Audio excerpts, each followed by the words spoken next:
But I really love the story that you had, and it was kind of. I had a post yesterday about being like Mandela Mm-hmm. in seeking to have a communication to understand the other person's perspective. And you told me a story that I'd love for you to tell because you admitted that last year you wouldn't have approached it like this. I don't think I would have. And before I tell that story, I heard a great quote called, it said, get comfortable being uncomfortable. Mm-hmm. You ever heard that one Oh before? yeah. It's a guy named Peter Greider that we did a lot of work with in the 2000s. So yeah, over the course of the season, one of my players was late to almost every practice. And so one day I saw him coming in from afar, and I kind of casually walked off the court to meet him like almost halfway. Because I didn't want to have this conversation in front of the team. That's one of the other things I've learned, is you pull people aside. You don't say, unless you're going to praise them, you can praise them in front of the other team. Don't blast them out in front of the team. Yes. Mm-hmm. So I went out and was like, I'm going to go see what's going on here. And I might have been asking, like, okay, give me the words. Give me the words for this. So I met him about halfway. His name's Jack. And I said, hey, Jack, what's keeping you from being on time to practice?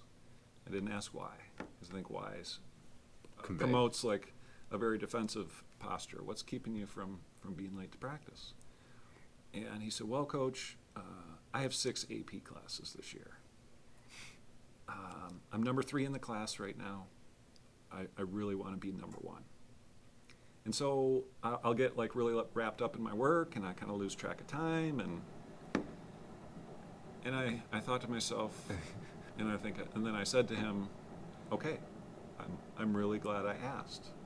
I said, but can you at least try a little bit harder? Yeah. And he gave me a really nice, authentic smile and said, I will, Coach. And he did. He was still late a little bit, but he did better. He was even early a couple times.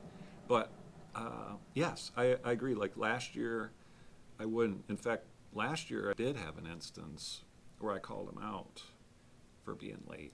And then I didn't tell you this before. Yeah. And I did do it in the group.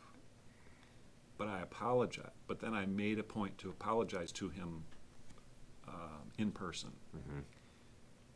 And that was a turning point in our relationship too, because I have relationships with each and every one of these guys. Yeah. And the fact that I said I shouldn't have done that to you yesterday in front of the other guys. Please forgive me. Mm-hmm. And it was this huge turning point. It strengthens the relationship, doesn't it? Yeah, yeah, and I think that day was too. But he's a really sharp guy. I hope he gets to be number 1 in his class. That's so I know awesome. he'll go on to do great things. How can you be mad about that kind of work ethic of what his goals are, right? I couldn't have been at all. Like, dude, I struggled in high school, man, and you're like killing it, and you come out for a 2-hour. We have 2-hour practices.